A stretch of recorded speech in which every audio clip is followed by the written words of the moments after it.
الحمدللہ الحمدللہ رب العالمین والصلاة والسلام علی حبیبہ محمد وآلہ وصحبہ اجمعین اما بعد اعوذ باللہ من الشیطان الرجیم بسم اللہ الرحمن الرحیم ان الانسان خلق ہلوعا اذا مسہ الشر جزوعا واذا مسہ الخیر منوعا اللہم سبحانک لا علم لنا الا ما علمتنا انک انت العلیم الحکیم مولایا صلی وسلم دائما ابدا علی حبیبک من زانت بہ الاسر۔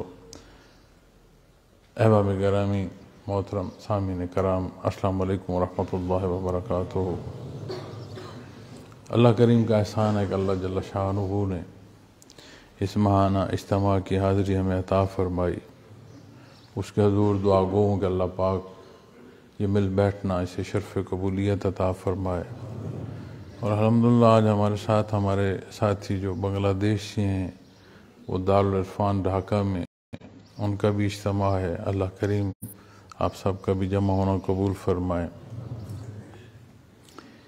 میں نے قرآن کریم سے سورہ معارج سے مختصر سا حصہ تلاوت کرنے کی سعادت حاصل کی ہے۔ ارشاد باری تعالیٰ ہے، بے شک انسان کم حوصلہ پیدا ہوا ہے، جب اسے تکلیف پہنچتی ہے تو گھبرا اٹھتا ہے، اور جب اسے آسائش پہنچتی ہے تو بخل کرنے لگتا ہے۔ ان الانسان خلق ہلوعا، کم حوصلہ ہے۔ اب یہ فرما رہا ہے رب کائنات، مالک کل کائنات، جس کی ذات خالق ہے۔ خالق ارشاد فرما رہا ہے کہ یہ کم حوصلہ پیدا ہوا۔ سورہ عصر میں بھی جو فرمان ہے اس کو اس انداز سے اگر آپ دیکھیں، ان الانسان لفی خسر، بے شک انسان خسارے میں۔ خسارے کا تدارک کیا ہے؟ الا الذین آمنوا، پھر بات چلتی ہے نور ایمان کی طرف۔ یہاں بھی جو حضرت انسان کے تخلیقی پہلو میں ارشاد فرمایا جا رہا ہے کہ بے شک انسان کم حوصلہ پیدا ہوا ہے، اور یہ کم حوصلہ یہ پستی ہمیں معمولات زندگی میں نظر آتی ہے۔ اس لیے ہم انسانی معاشرے میں دیکھتے ہیں جن کے ذمے تحفظ ہے وہ بھی اپنی جان کے خوف میں مبتلا ہوتے ہیں۔ دنیا میں مال و متاع بڑی حیثیت رکھتا ہے، لیکن دولت مند گھبرایا ہوتا ہے کہیں دولت چلی نہ جائے۔ طاقت بڑا نام ہے، بڑی پہچان ہے، طاقتور اسی خدشے میں رہتا ہے کہ کہیں میری طاقت چلی نہ جائے، ضائع نہ ہو جائے۔ اقتدار، حکومت، لوگ جانیں دے رہے ہوتے ہیں اقتدار کے لیے، ساری زندگی بھاگ دوڑ رہے ہوتے ہیں۔ اقتدار میں آتے ہیں تو ایک ڈر جو لاحق انہیں ہوتا ہے سب سے بڑا، اقتدار چلا نہ جائے۔ تو رب کائنات نے فرمایا ان الانسان خلق ہلوعا۔ اللہ جل شانہ جس نے اسے تخلیق فرمایا، جس نے اسے ایک ایک پہلو عطا فرمایا، جو کچھ وہ ارشاد فرما رہا ہے وہ عین حق ہے۔ اب اس کمزوری کا تدارک کیا ہے؟ جیسے اگر تپش ہے، حدت ہے، اس کا تدارک کیا ہوگا؟ ٹھنڈک میں ہوگا، خنکی میں ہوگا۔ اندھیرا ہے تو اندھیرے کا تدارک روشنی میں ہوگا۔ اسی طرح جب بات انسانی اس کیفیت اور حال کی آئے گی تو پھر اس کا تدارک کیا ہو؟ تو رب کائنات نے جیسے سورہ عصر میں ارشاد فرمایا الا الذین آمنوا، تو یہاں پھر فرمایا الا المصلین، مگر نمازی لوگ۔ اب سورہ معارج میں قیامت کے حالات بیان فرمائے گئے ہیں، قیامت کا برپا ہونا بیان فرمایا گیا ہے، وہاں کی کیفیت بیان فرمائی گئی ہے۔ عرصہ کے حوالے سے 50,000 سال قرآن کریم بیان فرماتا ہے، جس کے مختلف پہلوؤں سے ہمیں مفسرین کرام رہنمائی فرماتے ہیں۔ اس فاصلے کے حوالے سے بھی، اس دن کے انعقاد کی طوالت جو ہے اس حوالے سے بھی، اور اللہ کریم بہتر جانتے ہیں، لیکن جو رہنمائی ملتی ہے وہ سارے کو دیکھتے ہوئے کہ وہ دن جس دن مخلوق نے اپنا حساب اس کے حضور دینا ہے، اور وہ باتیں جو انسان یاد بھی نہیں رکھے گا اس روز اسے پیش آئیں گی جو اس نے امور سر انجام دیے، اپنے معاملات سامنے ہوں گے۔ اللہ کریم معاف فرمائے، اور اس روز جو کتاب ہے وہ سیدھے ہاتھ میں ملے، کیونکہ جسے الٹے ہاتھ میں کتاب ملے گی، قرآن کریم بیان فرماتا ہے، وہ کہتا ہے کاش میں ہوتا ہی نہیں۔ اسے اس کی جو حالت ہوگی وہ یہ چاہے گا کہ کاش میں ہوتا ہی نہیں۔ تو یہاں جب یہ ارشاد فرمایا جا رہا ہے کہ جب اسے تکلیف پہنچتی ہے تو گھبرا اٹھتا ہے،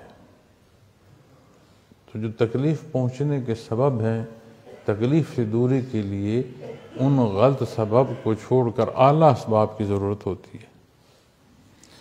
آسائش پہنچتی ہے تو بخل کرتا ہے، بخیل ہے۔ اب اس سارے حصے میں جو اللہ کریم نے وہ خصوصیات ارشاد فرمائی ہیں جو اس انسان کو اس عظمت سے ہمکنار کرتی ہیں کہ اسے بخشش نصیب ہوتی ہے، تو فرمایا ابتدا الا المصلین، مگر نمازی لوگ۔ تو نماز سب سے بڑا حکم فرائض میں نماز کا ستون ہے، حق و باطل کی تفریق کرتی ہے، مومن کی پہچان ہے۔ اب نماز کی ادائیگی بنیاد ہے، اور ہم کیا کرتے ہیں اپنے معاملات زندگی میں، اکثر ای میل آتی ہے یا کوئی تحریری جو خط اس حوالے سے کوئی چیز ملے، نماز نہیں پڑھی جاتی، نماز جو ہے اس کی عادت نہیں ہو رہی۔ میں نے عرض کیا کہ عبادات عادت نہیں ضرورت ہے، تو عبادات کو عادات کی طرف لے جانے کے بجائے یہ احساس کرنے کی ضرورت ہے کہ عبادات ضرورت ہیں، اس لیے کہ انسان نے کبھی کھانے کو عادت نہیں کھا، اسے ہمیشہ ضرورت کہتا ہے۔ پیاس کو کبھی کسی نے عادت نہیں کھا، اسے ضرورت کہتے ہیں۔ اسی طرح عبادات، حضرت رحمۃ اللہ تعالیٰ علیہ کا فرمان، آپ نے اس موضوع پر جب تفسیر فرمائی تو آپ فرماتے ہیں کہ عبادات ضرورت ہے۔ تو یہ جسے اللہ کریم نے پیدا فرمایا اور کم حوصلہ ہے، شے ہے، حالانکہ ہونا تو یہ چاہیے نا کہ مضبوط کھڑو گے، ہاں یہ چیز میرے پاس ہے، وہ شے رکھ کے گھبرایا ہوتا ہے چلی نہ جائے۔ طاقت ہے، گھبرایا ہوا ہے طاقت چلی نہ جائے۔ اقتدار ہے، گھبرایا ہوا ہے اقتدار چلا نہ جائے۔ لوگوں کا تحفظ کرنا ہے، جان اپنی کا ڈر ہے۔ تو یہ وہ بات اور وہ پہلو ہے جو تخلیقی طور پر اس کے ساتھ ہے، لیکن اس کا حل جو ہے فرما الا المصلین، مگر نمازی لوگ۔ اب نماز میں دست بستہ کھڑا ہونے تک ابتدا ہے ایمان کی۔ نوری ایمان اللہ کے حضور صف بستہ کرتا ہے، اور جب بات نماز کی آتی ہے جو مومن کی پہچان ہے، اور آپ کا فرمان ہے بے نمازی ہم میں سے نہیں صلی اللہ علیہ وسلم۔ تو جب نماز کی بات آئے گی تو پھر جو نماز کے احکامات ہیں ان احکامات کے مطابق ہی ادائیگی کی بات آئے گی۔ یہ جو نماز کے نام پر جس ہبڑ دبڑ کو ہم اختیار کرتے ہیں، نہ معلوم پڑا کیا، نہ احساس کے رکوع سجود ہوئے کہ نہ ہوئے، اور نہ یہ یاد کہ رکعتیں کتنی ہوئیں اور کس وقت کی نماز پڑھ رہا ہوں، کچھ پڑھی کچھ سجدہ صاف کیے، شابہ شابہ کر کے چلے گئے۔ جب نماز اس کے حکم کے مطابق شوق عبادت میں اس کی ادائیگی، یہ پہلو، یہ توفیق نصیب ہوگی تو پھر بات اس اثر تک جائے گی جو مزاج انسانی پر اثر انداز ہوگا۔ نماز ہماری ضرورت ہے، برائی اور بے حیائی سے روکتی ہے، یہ قرآن کریم کا فیصلہ ہے۔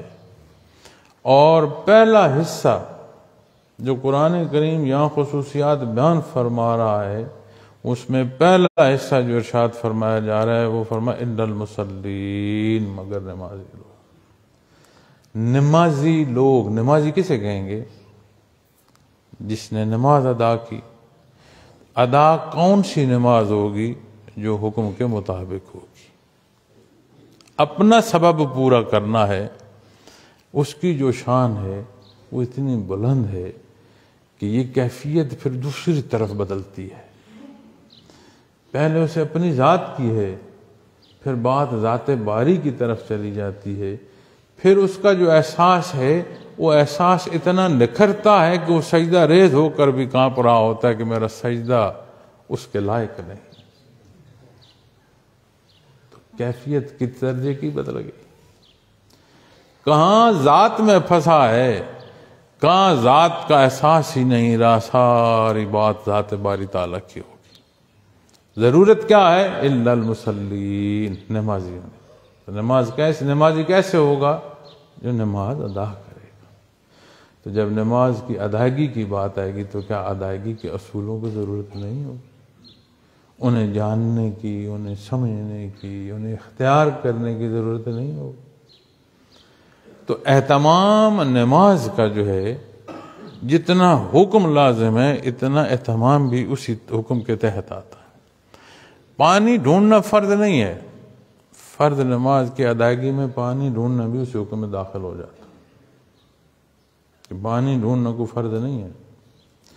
لیکن جب آپ نے وضو کرنا ہے، آپ نے فرض نماز ادا کرنی ہے، پھر آپ وضو کے لیے پانی تلاش کر رہے ہیں تو وہ اسی حکم کے تحت آ جائے گی بات۔ اسی طرح بات جب آئے گی نا نمازی لوگ، تو پھر نماز کی ادائیگی لازم ہے۔ اپنے معمولات میں نماز کا وقفہ یا نماز کے لیے جو ادائیگی کی طرف آنا ہے، اسے ایسے نہ لیں کہ ہاں یہ بھی ایک حصہ ہے، خانہ پوری کر لی جائے۔ پورا شوق اور پورا اہتمام ہو نماز کا، اول وقت کی ادائیگی کی کوشش ہو، پورا رکوع سجود ہو، تحمل اور اطمینان اور ادب کے ساتھ نماز کی ادائیگی ہو۔ کبھی غور کیجئے گا، ہم بڑی عدالت میں کسی بڑے افسر کے پاس جاتے ہیں، حکم کی تعمیل ہے کہ بلایا گیا ہے، جا رہا ہے، لیکن جاتے ہوئے جو اس کا انداز ہوتا ہے جا کے بھی نہ جانے جیسا ہو جاتا ہے، بلکہ اس سے برا ہو جاتا ہے، الٹا ناراضگی ہو جاتی ہے کہ یہ تو کیسے اولیے میں آ گیا، تو نے کیسے کلام کیا۔ تو انسان اپنے جیسے انسان سوائے حیثیت کے فرق ہے اور کوئی فرق نہیں ہے، اس کے پاس حاضری بھی جو ہے وہ غیر حاضری سے بڑھ گئی، یہ احساس ہی نہیں رہا کہ میں مالک کل کائنات کے روبرو حاضر ہو رہا ہوں، اپنے اللہ کریم کے حضور حاضر ہوں، دست بستہ ہوں۔ یہ احساس بھی ایک اپنے جیسے انسان اور صرف حیثیت کا فرق اس کا احساس غالب کرے، تو پھر جب ہم نماز میں بے احساس ہوں گے، دھیان نہیں کریں گے، تو پھر ہمارے سجدے صاف اسی طرح ہوں گے کہ 2 رکعتیں پڑھی ہیں کہ 3 پڑھی ہیں۔ الا المصلین، مگر نمازی لوگ۔ اللہ کریم یہ توفیق عطا فرمائے کہ نماز کی ادائیگی، پھر اس ادائیگی میں جیسے اپنے بچوں کی تربیت ہے، انہیں بھی ہم ساتھ ان کی عمر کے حساب سے، جیسے حدیث شریف میں آیا ہے کہ اس عمر کے ساتھ ساتھ سے 10-11 سال تک، تاکہ انہیں بھی نماز جو ہے ان کے مزاج میں آ جائے، ان کی معمولات میں اس طرح داخل ہو جائے کہ انہیں احساس ہو، غالب رہے کہ میں نے اپنی نماز ادا کرنی ہے۔ ہم نمازی ہوں گے تو بچوں کو نماز کی ترغیب دے پائے۔ الذین هم علی صلاتہم دائمون، جو اپنی نماز پر برابر توجہ رکھتے ہیں۔ اب نمازی فرمایا، نمازی کون ہیں؟ جو اپنی نماز پر برابر توجہ رکھتے ہیں۔ شوق عبادت میں ایک وقت ایسی ادائیگی کہ خشوع و خضوع کے ساتھ اور دوسرے وقت ایسی ادائیگی کہ احساس ہی نہ ہو کہ میں کیا ادا کر رہا ہوں۔ اب اس میں دو کیفیات ہیں، ایک وہ کیفیت ہے جس کا اختیار ہوتا ہے، ایک وہ کیفیت اور حال ہوتی ہے جس کا اختیار نہیں ہوتا۔ یعنی ایک باطنی کیفیت ہے، جذباتی طور پر انسان کی جو وابستگی ہے، اس میں بعض دفعہ آپ کا اختیار نہیں ہوتا۔ نماز کی ادائیگی میں آپ غور فرمائیں کہ خشوع و خضوع میں کبھی انسان رو رہا ہوتا ہے، لیکن ہر دفعہ وہ کیفیت نہیں ہوتی۔ عمومی ادائیگی میں بھی انسان لگا ہوتا ہے، لیکن ہر دو حال میں جو لازم ہے وہ تعمیل حکم ہے۔ ادائیگی کا جو حکم ہے اس حکم کے مطابق نماز ادا کی جائے۔ اس میں اس وقت رکعت طاری ہے یا رکعت طاری نہیں ہے، دونوں صورتوں میں حکم کے تحت ادائیگی ہوگی۔ تو فرمایا الذین هم علی صلاتہم دائمون، جو اپنی نماز پر برابر توجہ رکھتے ہیں۔ نمازی اور برابر توجہ، یعنی جو نمازی ہے اسے اس پہلو کے ساتھ اپنی تئیں پوری کوشش اور صحیح کرتے رہنا چاہیے کہ اپنی طرف سے پوری اور اچھی ادائیگی جو ہے اس کا سبب کرتا رہے۔ والذین فی اموالہم حق معلوم، اور وہ لوگ جن کے مالوں میں حصہ مقرر ہے، للسائل والمحروم، سوالی اور بے سوالی کے لیے۔ دوسرا وصف جو اختیار کرنے کی ضرورت ہے کہ بندہ ذات سے نکل پائے، نماز اس کی اعلیٰ ادائیگی، پھر فرمایا جو مال میں حصہ ہے۔ ہر شے اللہ کی ہے، وہ مالک کل کائنات ہے، جس کے پاس جو ہے اس کا دیا ہوا ہے، لیکن اس کے باوجود اس کے نام پر جو دیتا ہے وہ فرماتا ہے کہ اس نے مجھے ادھار دیا، اس نے میرا خیال رکھا۔ یہ قرآن و حدیث ہمیں تعلیم دیتی ہے۔ تو جو مال اس کا ہے، اس کے مال کے مصارف بھی پھر اس کی حکم اور پسند کے مطابق ہوں گے۔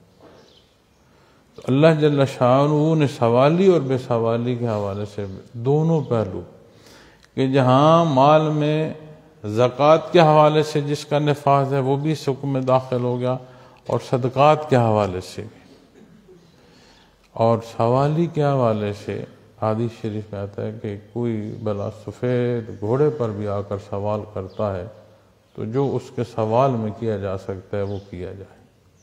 یہ الگ بات اور الگ پہلو ہوگا کہ اس نے سوال کیوں کیا۔ تو جو دوسرا حصہ ہے کہ جو بندہ بڑی محنت اور شوق کرتا ہے اپنے مال و دولت کے حوالے سے، اپنی کاروباری زندگی کے حوالے سے، اپنی دنیاوی ضروریات کی تکمیل کے حوالے سے محنت کرتا ہے، مجاہدہ کرتا ہے، مزدوری کرتا ہے، تو فرمایا اس میں سوالی اور بے سوالی، یعنی کوئی اس سے مانگ رہا ہے یا کسی کو وہ دیکھ رہا ہے کہ اسے یہ تکلیف ہو رہی ہے۔ آپ ہمسائے کے جو حقوق ہیں اسے دیکھیں، جہاں بستے ہیں آپ کے گرد و پیش آپ کی عزیزداری دیکھیں، تو حیثیت کے مطابق ہے کہ جو جتنا کر سکتا ہے وہ مال کا جو خرچ کرنا ہے وہ ایسے کرے جیسے اللہ کریم کو پسند ہے۔ اب مال کا جمع کرنا جو ہے، اب سونا چاندی، اس حوالے سے جو حدیث شریف میں فرمان ہے کہ سونا چاندی، قرآن کریم میں بھی، کہ جو اس طرح جمع کرتا ہے قیامت کے دن اسے تپا کر اس کے پہلوؤں کے ساتھ لگایا جائے گا، اس کے وجود پر اسے اس کے گرم کر کے، وہی جو اس نے مال جمع کر رکھا ہے اسے گرم کر کے اس کے وجود پر لگایا جائے گا۔ اور مال کے حوالے سے یہ جو اللہ کی راہ میں دینا ہے، زکوٰۃ کے حوالے سے یہاں تک بھی ملتا ہے کہ اگر کسی کے پاس اونٹوں کا ریوڑ ہے اور اس نے ان کا حق ادا نہیں کیا، یعنی جو حکم ہے اس کے مطابق مصارف نہیں ہے، تو فرمایا قیامت کے دن وہ سارے جانور توانا ہو کے اسے میدان میں لٹا دیا جائے گا، اور وہ سارے توانا ہوں گے، ان میں کوئی نحیف نہیں ہوگا، ایک سرے سے لے کر دوسرے سرے تک وہ اس کے اوپر سے گزریں گے، لتاڑتے ہوئے جائیں گے، کوئی ایسا نہیں گزرے گا جس کا قدم اس پر نہ پڑے، اور جب آخری گزر جائے گا پھر پہلا گزرنا شروع ہو جائے گا۔ اور فرمایا اس حدیث شریف میں حضرت ابو ہریرہ رضی اللہ تعالیٰ عنہ آپ نے فرمایا کہ وہ دن جس کی طوالت 50,000 سال ہے، اس میں تمام مخلوق کا حساب ہو جائے گا، یہ عمل ساتھ جاری رہے گا۔ یہ جو عمل ہے اس کے جانوروں کا، اس کے اوپر سے گزرنے کا۔ اسی طرح اگر کوئی بکریاں ہیں تو یہاں تک فرمانا ہے کہ ایسی بکری نہیں ہوگی کوئی جس کا سینگ بھی ٹوٹا ہوا، سب کی سلامت ہوں گے اور وہ سینگ مار کر گزریں گی۔ اپنے مال میں سے حصہ نہ دینا، اور پھر اس دن حساب کتاب ہو رہا ہوگا، مخلوق حساب کتاب میں ہو رہی ہوگی اور یہ لتاڑا جا رہا ہوگا برسر میدان۔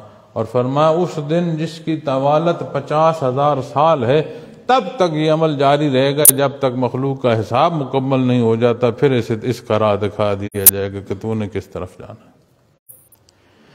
اب مال کی محبت ذات جان کر جب کی جاتی ہے تو پھر اس کے نتائج قرآن کریم بیان فرماتا ہے، اور اسی مال کو جب اس کی رضا کے لیے خرچ کیا جائے تو پھر ان معنوں میں آئے گا الا المصلین، مگر نمازی جو اس کے حضور دست بستہ ہو گئے، ان کے مالوں کا جو خرچ کرنا ہے پھر وہ ایسا ہے جیسے اسے پسند ہے۔ تو فرمایا سوالی اور بے سوالی کے لیے والذین یصدقون بیوم الدین، اور جو قیامت کے دن کا اعتقاد رکھتے ہیں، ہر شے ہوگی پھر اس کے حضور پیش ہونا ہے، ہر بات، ہر پہلو۔ ہم کہتے ہیں نا گفتگو کی گفتگو لکھی گئی، عمل لکھا گیا، تو قرآن کریم میں یدرک الابصار، وہ تمہاری نگاہ کو بھی جانتا ہے، دیکھتا ہے، ادراک فرماتا ہے۔ اب آنکھ کا دیکھنا جو ہے، نظر کے دیکھنے کا عمل، یہ جو بین ہے، یہ بھی اس سے بعید نہیں ہے۔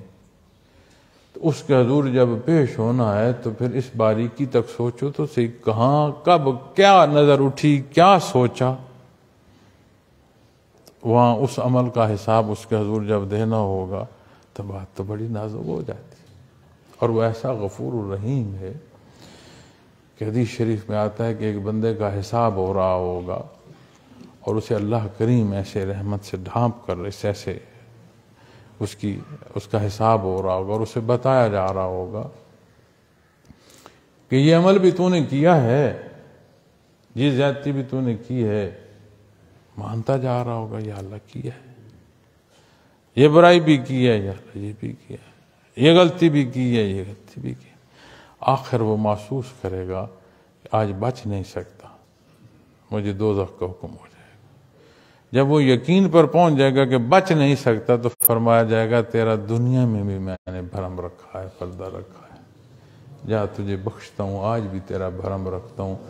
گرد و پیش کسی کو معلوم نہیں ہوگا کہ کیا فرمان ہے اور کیا یہ اقرار کرتا رہا ہے۔ ایسا غفور رہی پر بندگی کی جو آشنائی اس نے عطا فرمائی ہے کلام ذاتی میں، جو تربیت نصیب ہو رہی ہے در مصطفیٰ صلی اللہ علیہ وسلم سے، آج کی بیگانگی پھر روز محشر کو جنت الفردوس کی دعائیں مانگنے کے قابل رکھے گی؟ تو جب بات آئی ذات کی، الا المصلین، دست بستہ، اور پھر بات نماز کی، ہم صرف جو لیتے ہیں نا وہ اس کو صرف اس پہلو سے لیتے ہیں جو نماز پنجگانہ ہے، فرض۔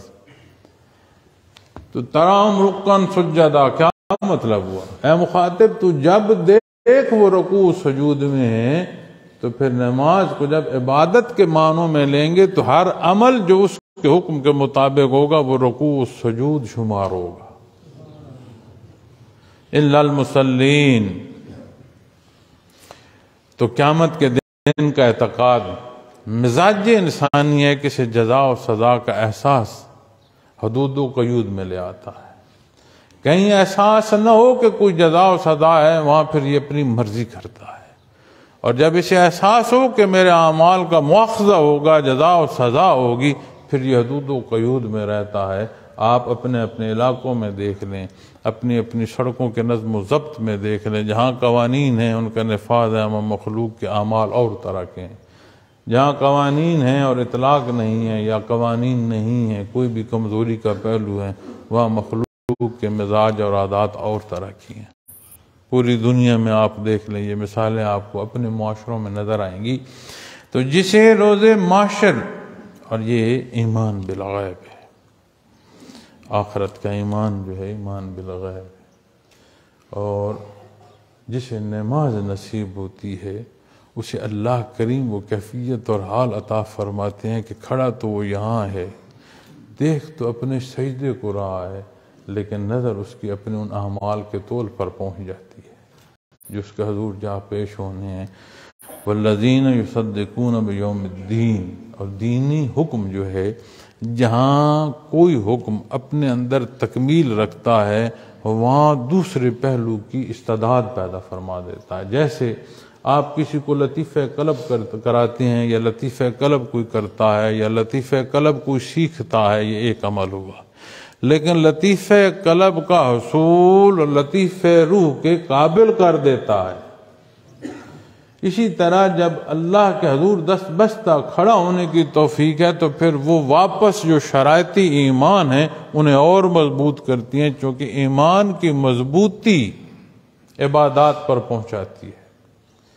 عبادات کی ادائیگی جہاں حکم کی ادائیگی ہے وہاں اس ابتدا میں بھی تقویت دیتی ہے، پھر یہ احساس غالب رہتا ہے روز محشر کا، عبادات کا پہلو ہو یا معاملات کا پہلو ہو، لین دین کی بات ہو، اس لیے فرمایا نا للسائل والمحروم، سوالی اور بے سوالی کے لیے، اس لیے کہ وہ انہیں نہیں دیکھ رہا، وہ اپنے اللہ کو دیکھ رہا ہے، اس کی پسند کو مقدم جان رہا ہے، وہ اتباع محمد الرسول اللہ صلی اللہ علیہ وسلم کو جان رہا ہے، دیکھ رہا ہے، اس کے لیے معنی نہیں رکھتا کہ یہ جو روبرو ہے یہ میرے لیے کیا رائے قائم کرتا ہے، اس کے لیے معنی وہ ہے جس میں اللہ کی رضا ہے۔ تو قیامت کا دن ہے، اس کے حضور پیش ہونا ہے، اللہ کریم ہمیں معاف فرمائے، اس روز کی شرمندگی سے محفوظ فرمائے، شفاعت محمد رسول اللہ صلی اللہ علیہ وسلم سے سرفراز فرمائے۔ فرمایا والذین هم من عذاب ربهم مشفقون، اور جو لوگ اپنے پروردگار کے عذاب سے ڈرنے والے ہیں۔ ہم اپنے اللہ سے جب دعا بھی کر رہے ہوتے ہیں نا تو ہمیں یہ احساس بھی نہیں ہوتا کہ کس کے حضور دست بستہ ہے، اتنی بے تکلفی اپنے والد سے نہیں ہوتی جتنی بے تکلفی ہم اللہ کے حضور کر رہے ہوتے، اس لیے ہم اپنی مرضی سے مان رہے ہیں، اسے ماننا ویسے ہے جیسے محمد رسول اللہ صلی اللہ علیہ وسلم نے ماننے کا فرمایا ہے۔ تم کوئی چھوٹے بھائی سے کلام نہیں کر رہے، تم کوئی بڑے بھائی سے کلام نہیں کر رہے، تم مخلوق کے گوش گزار نہیں کر رہے، تم خالق کے حضور دست بستہ ہو۔ اے مشت غبار اپنی تخلیق کو تو دیکھ، قرآن کریم نہیں فرماتا تو ہم سری کر رہا ہے، کہاں ہم سری کر رہا ہے، تو اپنے آپ کو تو دیکھ، تجھے جس نے پیدا فرمایا تو کہاں سے پیدا ہوا، بھول گیا؟ تو فرمایا اور لوگ اپنے پروردگار کے عذاب سے ڈرنے والے ہیں۔ معزز سامعین کرام، حساب کتاب کے ساتھ جب بات دوزخ کی آتی ہے تو حدیث شریف میں آتا ہے کہ دوزخ پکارے گی، جو یہاں عذاب کے لیے اللہ کے حضور باتیں کرتے رہے کہ اچھا نہیں مانتے تو عذاب لے آئیں، قرآن و حدیث میں واقعات بیان، اس روز پھر دوزخ ان کا نام باقاعدہ آواز میں نام لے گی، اور ایسا فرمانا جیسے اچک لے گی، جیسے پرندے نہیں کیڑے مکوڑے اچکتے میدان حشر سے، اسی طرح جنہیں بہت گھمنڈ تھا دنیا میں اس طرح دوزخ انہیں لپک لپک کر اٹھا رہی ہوگی۔ تو اللہ کریم کے عذاب سے ڈرنا چاہیے، اس لیے کہ وہ بہت سخت ہے۔ ان عذاب ربهم غیر مامون، پھر فرمایا واقعی ان کے پروردگار کا عذاب بے خوف ہونے کی چیز نہیں، دنیا میں کوئی بھی سبب ہو سکتا ہے تدارک کا، وہاں کوئی سبب نہیں ہے کہ مالک کی گرفت آگے پھر کوئی چھڑا نہیں سکتا، کسی کے پاس نہ کوئی جواز ہے اور کسی کے پاس نہ کوئی طاقت ہے کہ وہ پھر تجاوز کر سکے، آج وہ موقع ہے، کہ جو حکم ہے اس کی تعمیل میں زندگی بسر کی جائے۔ اللہ کریم نے جنت کی نعمتیں بھی بیان فرمائی ہیں، اور جتنا جنت کا ذکر فرمایا ہے اتنا دوزخ کا بھی ارشاد فرمایا ہے۔ جہاں جنت کی نعمتیں ارشاد فرمائی گئی ہیں وہاں دوزخ کی ہولناکیاں بھی بیان فرمائی گئی ہیں۔ جتنی آخرت بیان فرمائی گئی ہے اتنی دنیا بیان فرمائی گئی ہے۔ تو جب بات ساری یہاں آ کر پہنچتی ہے تو یہاں صبح و شام کا انتظام تو ہم کر سکیں، پہننے اوڑھنے کو تو ہم دیکھ سکیں، وجود پر جو پوشاک ہے اس کی سلوٹوں تک کا تو جائزہ لے سکیں، لیکن نہ اعمال دیکھیں اور نہ نیت دیکھیں۔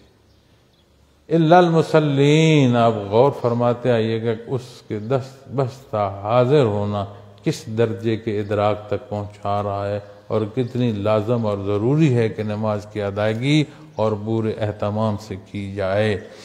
اور فرمایا واقعی ان کے پروردگار کا عذاب بے خوف ہونے کی چیز نہیں ہے، کوئی سبب نہیں ہے جسے حکم صادر ہوگا اسے کوئی نہیں بچا سکتا۔ تو بے خوف نہ ہو۔ میں نے عرض کی کہ یہ اس کے حضور حاضر ہونا جوں جوں ادراک ہوتا ہے، جوں جوں بات کی سمجھ آتی ہے۔ یہاں سے لوگ حج اور عمرے کے لیے جاتے ہیں، اور آج ایک نیا انداز آ گیا ہے، یہ جو میڈیا ہے اس حوالے سے کہ بیت اللہ شریف کے سامنے موبائل لے کر کھڑے ہیں، یہاں لوگ بات کر رہے ہیں، کوئی وہ جو ایک حد ادب کا لحاظ ہے وہ بھی نہیں ہے۔ اسی طرح روز اطہر صلی اللہ علیہ وسلم سے گزر رہے ہیں، لوگ یہاں سے بیٹھے ہیں، جو جا رہا ہے اسے سارے اٹھا کہہ رہے ہیں جا کر میرا بھی سلام عرض کر دینا، جا کر میرا بھی سلام عرض، جو وہاں کھڑا ہے وہ درود و سلام کر رہا ہے، فلاں کا بھی سلام ہے۔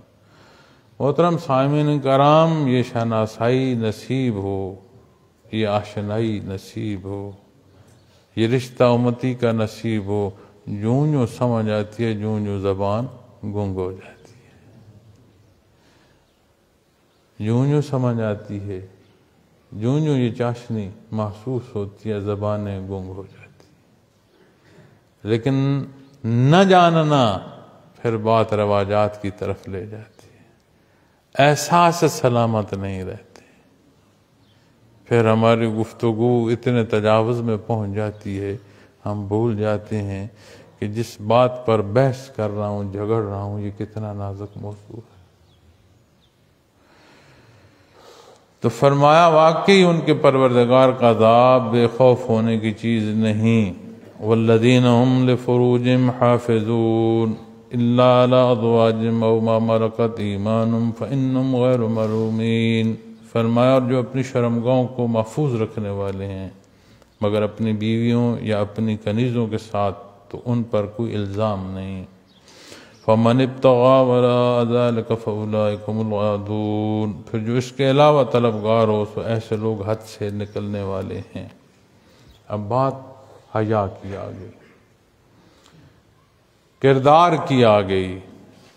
اللہ کریم نے مخلوق کو پیدا فرمایا ہے، اس کی ضرورتوں کو وہ جانتا ہے، اس کے احساسات کو وہ جانتا ہے، اس نے اسے تخلیق فرمایا ہے۔ اس نے فرمایا ان الانسان خلق ہلوعا، کمزور ہے۔ تو جہاں جو ضرورت ہے اس کی تکمیل کے پہلو بھی اسے ایسے عطا فرمائے ہیں کہ اس تکمیلی پہلو جو حکم ہے اس کے مطابق عمل کیا جائے تو زندگی میں نکھار آتا ہے۔ یہی جو مرد و خاتون کا ملنا ہے، اسے بے حیائی کے معنوں میں لیں، لوگ گردنیں اڑا رہے ہوتے ہیں، خاندانوں میں قتل کی دشمنیاں پیدا ہو جاتی ہیں، لیکن یہی عمل جب اس کے حکم کے مطابق شادی کی صورت میں ہوتا ہے لوگ ایک دوسرے پر جانیں دیتے ہیں، اپنا جانتے ہیں، لحاظ اور محبت ہوتی ہے، تعلق بڑھتا ہے، خاندان پنپتے ہیں۔ لیکن یہی پہلو جب حکم الہی سے تجاوز میں آ کر کو کرتا ہے تو پھر ہم دیکھتے ہیں یہاں ہمارے معاشروں میں کہ لوگوں کی گردنیں اڑ رہی ہوتی ہیں، دشمنیاں پیدا ہو رہی ہوتی ہیں، نفرتیں پیدا ہو رہی ہوتی ہیں، تو جسے آخرت کا یقین ہے اسے حیا بھی نصیب ہوتی ہے۔ جو اللہ کریم نے ضرورت قدرتی طور پر رکھی ہے اس کی تکمیل کے احکامات بھی عطا فرمائے۔ اور دین اسلام کا کوئی حکم ایسا نہیں ہے جو مزاج انسانی یا فطرت انسانی کے ساتھ مطابقت نہ رکھتا ہو۔ جہاں جہاں جس حکم پر عمل نہیں کیا گیا وہاں معاشروں میں فساد پیدا ہوا ہے، اور جہاں حکم کیا گیا کہ ہاتھ کاٹا جائے، جہاں حکم کیا گیا گردن کاٹی جائے، وہ ہاتھ کا کاٹنا، وہ سر کا کاٹنا معاشرے میں عمل لایا ہے۔ نہیں تو پھر اتنے سر کٹے اور اتنے ظلم ہوئے جنہیں کوئی ماپ تول نہیں سکتا۔ تو جو حیا آخرت کے ساتھ پھر اسے جسے یقین ہوتا ہے نا آخرت کا، پھر وہ اسے حیا نصیب ہوتی ہے، وہ بے حیائی سے اجتناب کرتا ہے۔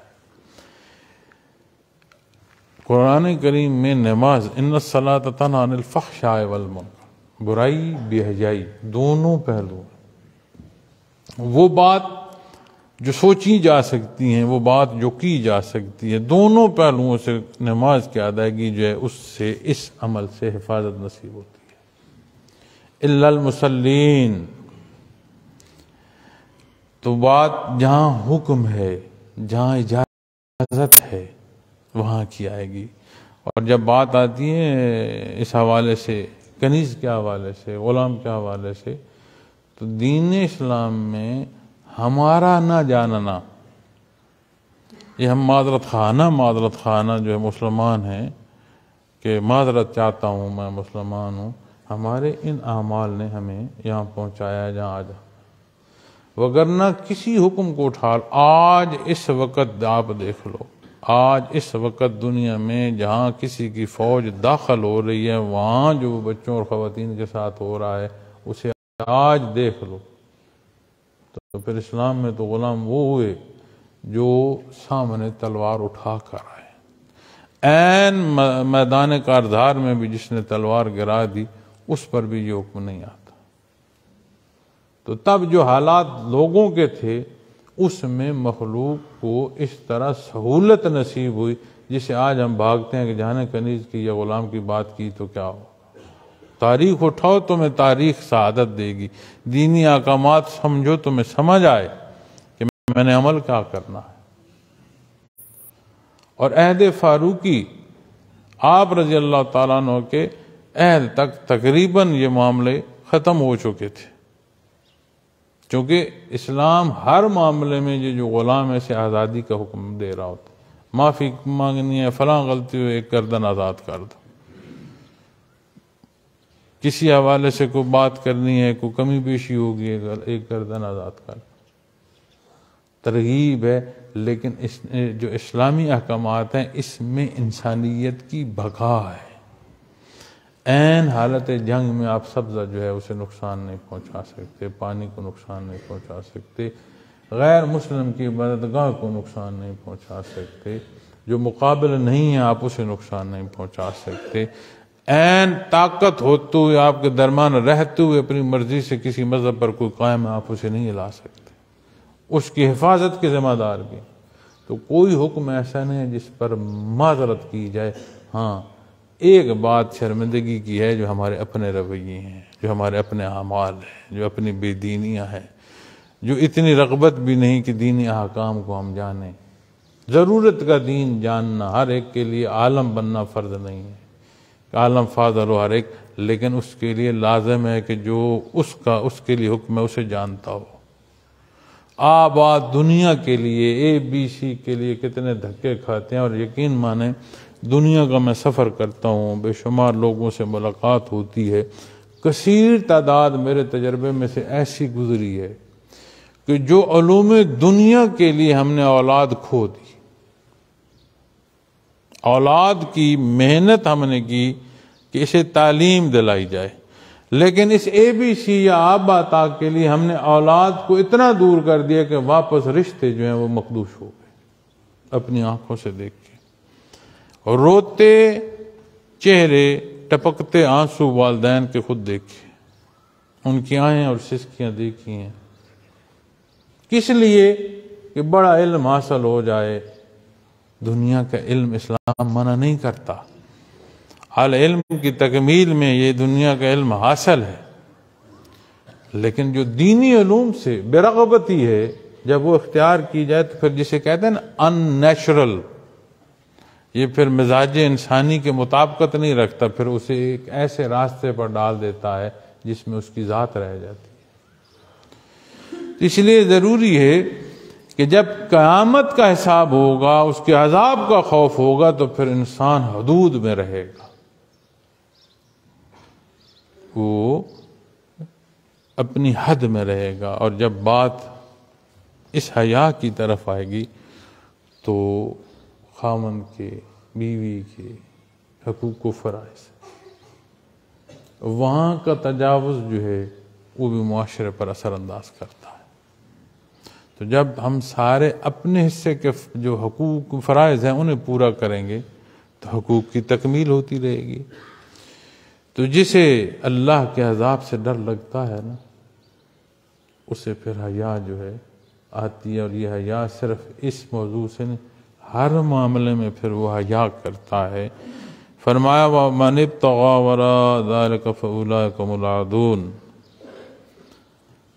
تو پھر اس سے آگے جو پھر نکلتا ہے، فرمایا پھر ایسے لوگ حد سے نکلنے والے، تو جو پھر حد سے نکلتا ہے اپنا پھر جواب بھی وہ پا لیتا ہے۔ وَالَّذِينَ هُمْ لِأَمَانَاتِهِمْ عَهْدِهِمْ رَاعُونَ، اور جو اپنی امانتوں اور اپنے وعدوں کا خیال رکھتے ہیں،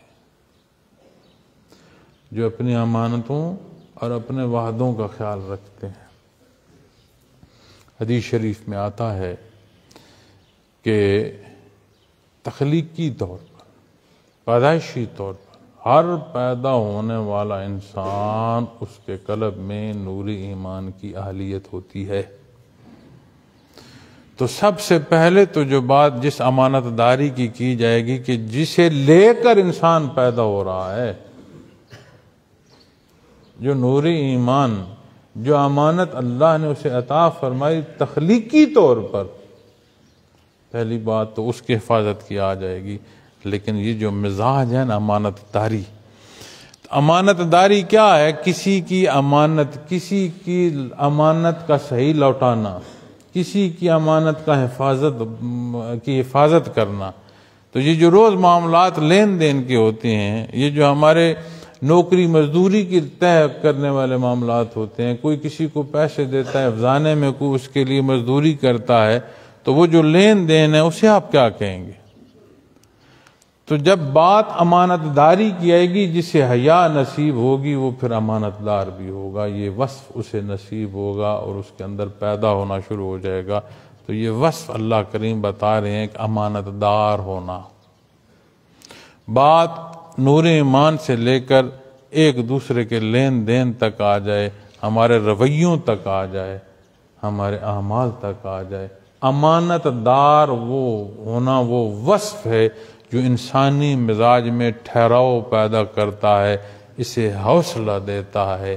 اور یہ جو اس کی کیفیت ہے نا، ان الانسان خلق ہلوعا، کم حوصلہ، اس سے پھر حوصلہ پیدا ہوتا ہے امانت دار۔ دوسرا حصہ فرمایا ہے امانت عہد، اپنے وعدوں کا خیال رکھتا ہے۔ لا الہ الا اللہ محمد رسول اللہ صلی اللہ علیہ وسلم، یہ بنیاد ہے وعدوں کی۔ تو یہ جو باتیں کر کے ہم دھوکہ دیتے ہیں، یہ وہ وصف نہیں ہے جسے اللہ نے پسند فرمایا۔ آج معاشرے میں ایسی ہماری بہرہ رائی پیدا ہو چکی ہے کہ مخالفت کے لیے بھی کسی کی ناجائز سے ہی مخالفت، کسی کی مخالفت بھلے ناجائز ہے، لیکن اس مخالفت کی بھی کو انداز ایسے بدل گئے ہیں کہ اس میں بھی منافقت ہے۔ فلاں جھگڑ پڑا، ہاں جی ٹھیک ہے، مخالف ہے، جھگڑ پڑا، نہیں، سمجھ ہی نہیں آتی۔ جو سمجھے کہ میں نے مخالفت کرنی ہے وہ اور قریب آتا ہے، قریب آ کر پھر وہ اور دھوکے دہی کرتا ہے اور نقصان پہنچاتا ہے، پھر خوش ہوتا ہے میں نے کمال کر دیا۔ ظالم تو نے تو دشمنی بھی دشمنی کے معنوں میں نہ کی، تو نے کیا کمال کر دیا؟ تو کیا یہ دیکھ نہیں رہے گردوں پہ؟ یہ جو انداز گفتگو ہماری اپنی ضرورت کی تکمیل تک ہوتا ہے اور تکمیل ہوتے ہی پھر ایک آشنائی نا آشنائی سی ہو جاتی ہے۔ تو فرمایا جو اپنے وعدوں کا خیال رکھتا ہے، اور ایک وعدہ یہ مخلوق اللہ کے حضور یوم الست کو کر کے آئی ہے، جس دن اس نے اقرار کیا اللہ کی ربوبیت کا، اس کی وحدانیت کا اقرار کر کے وہاں سے آئی ہے، جسے پیدائش پر اس نے یہ کیفیت اور حال بخشا کہ وہ نور ایمان حاصل کر سکتی ہے۔ ایسا پاک قلب عطا فرمایا، اس میں اس کے معمولات، اس کے کردار، اس کے گرد و پیش، جیسے کوئی نہا دھو کر نکلتا ہے نا تو اڑتی دھول جو ہے اس کے چہرے پر بھی دھول بکھیر دیتی ہے، مٹی بکھر جاتی ہے، خاک بکھر جاتی ہے۔ پھر ہمارے معمولات کی جو خاک اور دھول ہے وہ ہمارے اعمال پر اس طرح پڑ رہی ہے۔ اپنے وعدوں کا خیال رکھتا ہے، امانت اور وعدہ۔ نبی کریم صلی اللہ علیہ وسلم کو بات لین دین کی تھی، آپ کو عرض کی کسی نے کہ آپ رکیں، میں یہ شے لے کر آتا ہوں یا پیسے لے کر آتا ہوں، بات لین دین کی۔ تیسرے دن وہ وہاں سے گزرا۔ آپ نے فرمایا آپ نے مجھے بڑی سختی میں ڈالا، میں 3 دن ہو گیا ہوں یہاں کھڑا ہوں۔ تو ہمیں کبھی احساس ہوا کہ ہم نے کسی کے ساتھ جو طے کیا اسے نبھانا ہے؟ وہ نبھا جو اللہ کے ساتھ ہے، وہ اقرار جو اس کے حضور ہے، اس کا جب نبھا نہیں ہے تو پھر مخلوق کے ساتھ یہ جو کہتے ہیں نا حقوق اللہ کی خیر ہے، حقوق العباد پورے ہونے چاہیے، جسے حقوق اللہ کا احساس نہیں ہے وہ حقوق العباد جانتا ہی نہیں ہے، نبھانا اس نے خاک۔ مذہب انسانیت ہے، جس کے پاس اللہ کا حکم نہیں ہے وہ انسان رہے گا؟ انسانیت کا معیار یہ 2 آنکھیں، یہ سر، 2 ہاتھ، پاؤں نہیں ہے۔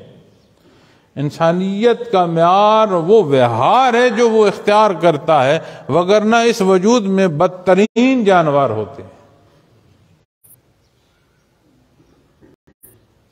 ظاہری وجود تو یہ رہتا ہے، لیکن جب باطنی کیفیت کی بات کریں گے تو انسانی وجود جو ہے ظاہر میں تو یہ ہے، لیکن روح انسانی کا شکل ویسی ہو جاتی ہے جیسے مزاج ہوتا ہے۔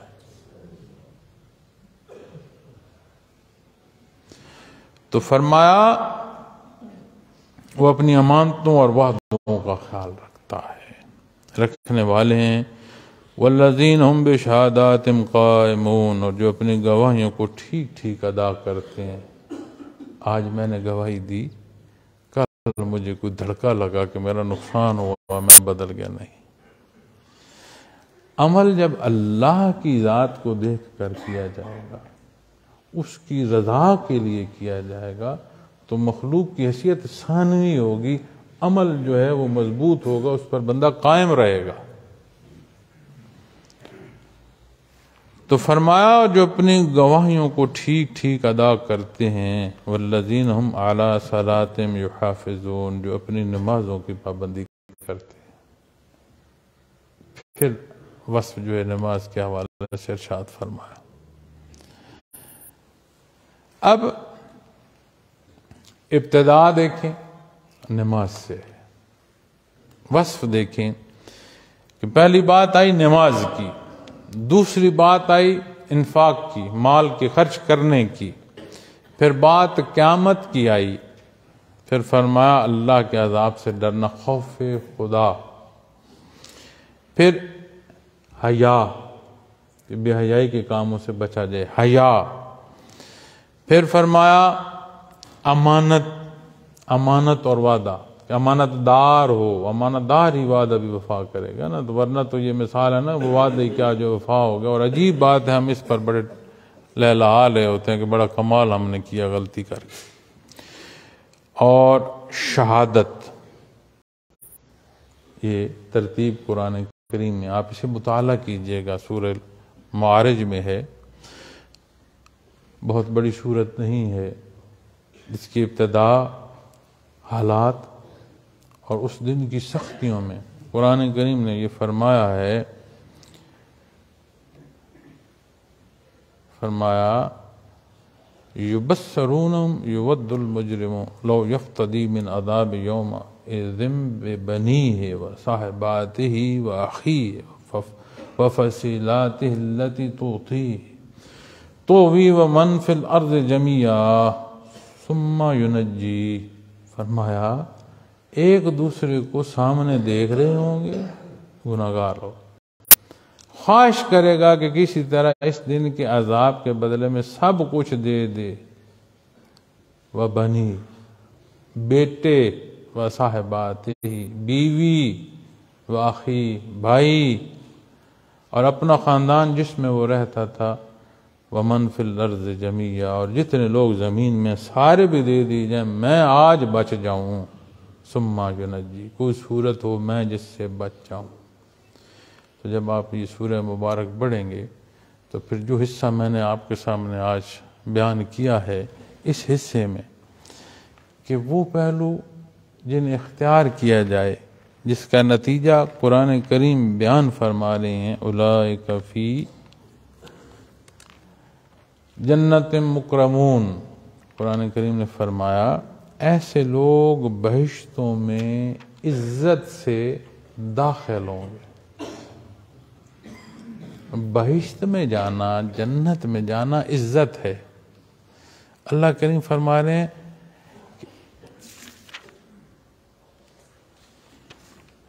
مکرمون، اور اکرام بھی، اکرام کے ساتھ جانا ہی عزت ہے۔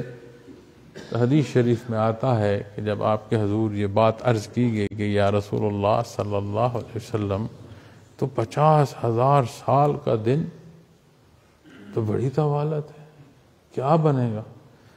تو آپ نے فرمایا بندے مومن کا وہ دن ایسا ہوگا جیسے اس نے ایک نماز فرض جو ادائیگی ہے اس سے کم وقت لگے گا اسے۔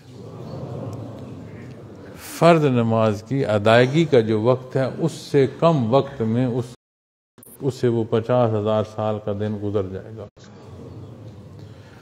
تو جس دن کوئی چاہے گا کہ میں اپنی اولاد، بیٹے، خواتین جو کچھ ہے دے دوں، چھوٹ جاؤں، قبروں سے اٹھے گا تو ایک تڑپ ہوگی، گھبراہٹ ہوگی، سامنے دیکھتے ہوئے کسی کو پہچان نہیں پائے گا۔ اس روز قبر سے اٹھ کر، میدان حشر سے گزر کر، اپنے مقام جو اللہ نے اسے عطا فرمانا اس تک پہنچتے ہوئے آپ نے فرمایا فرض نماز کی ادائیگی سے کم وقت لگے۔ بات تو آج عمل کی ہے، بات تو آج اختیار کرنے کی ہے نا۔ تو آج ہم اختیار نہ کریں، ہم کہتے ہیں اللہ کریم غفور الرحیم ہے، میاں اس میں کوئی شک نہیں ہے، تمہارے کہنے یا نہ کہنے سے اس کی شان کو کوئی فرق نہیں ہے، لیکن جو تو کہہ رہا ہے تو وہ نہیں کہہ رہا، اس لیے کہ تو ضد اور عناد میں سامنے اڑا ہے اور کہتا ہے میں نہیں مانتا۔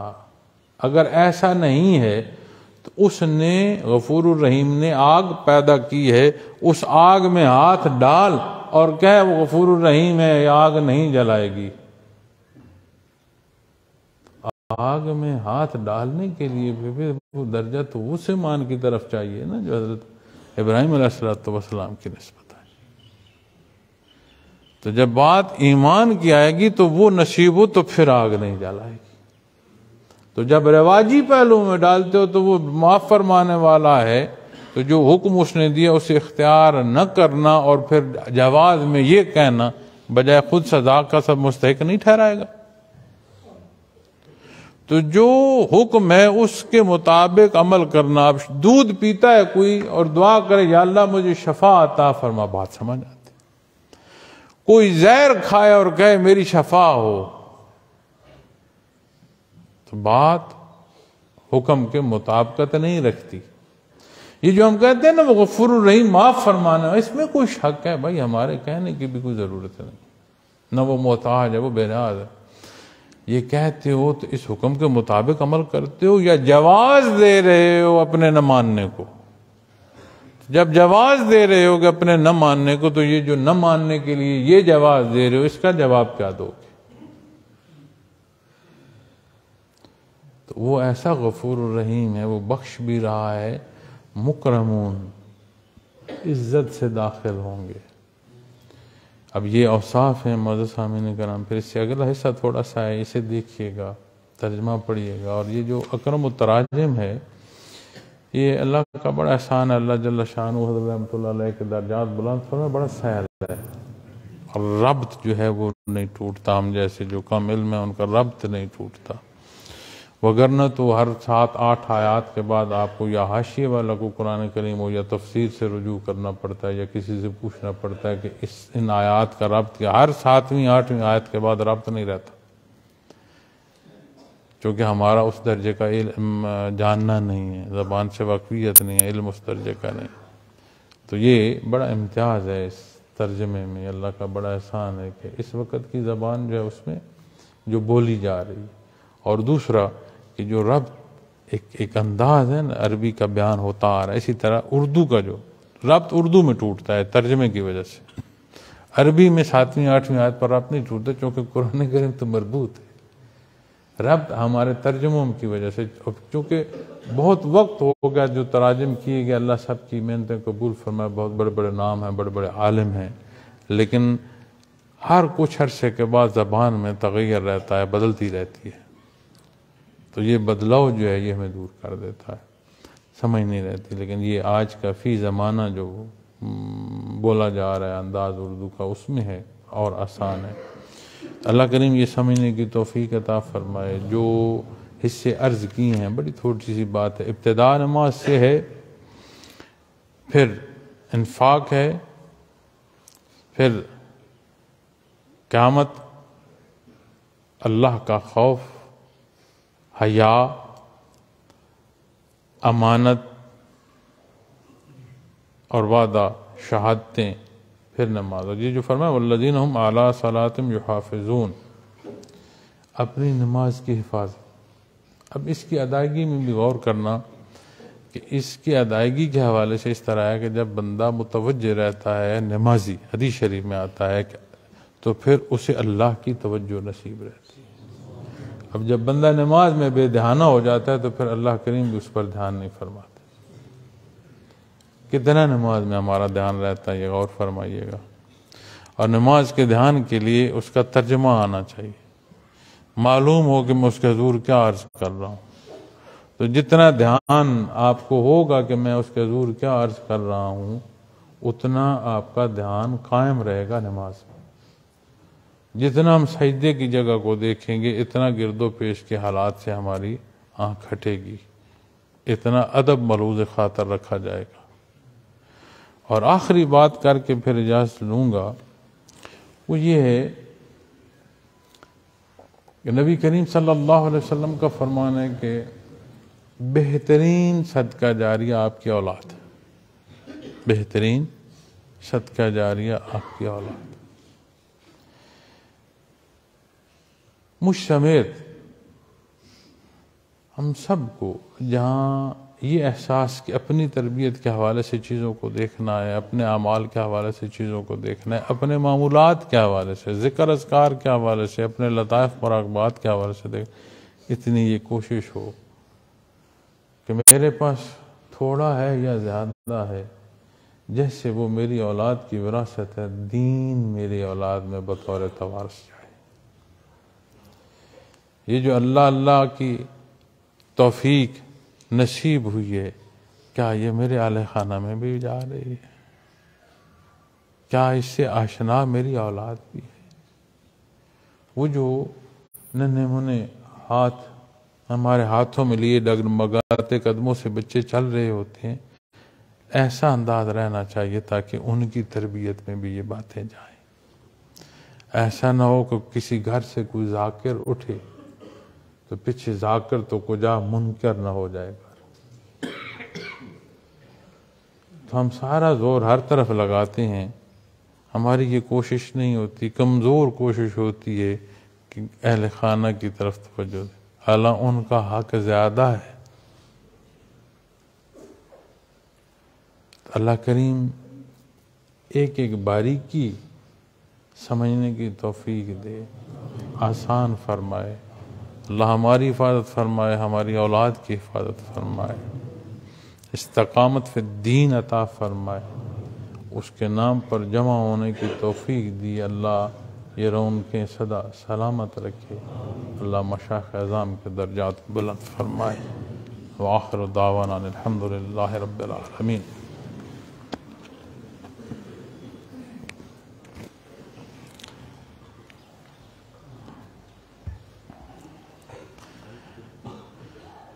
جی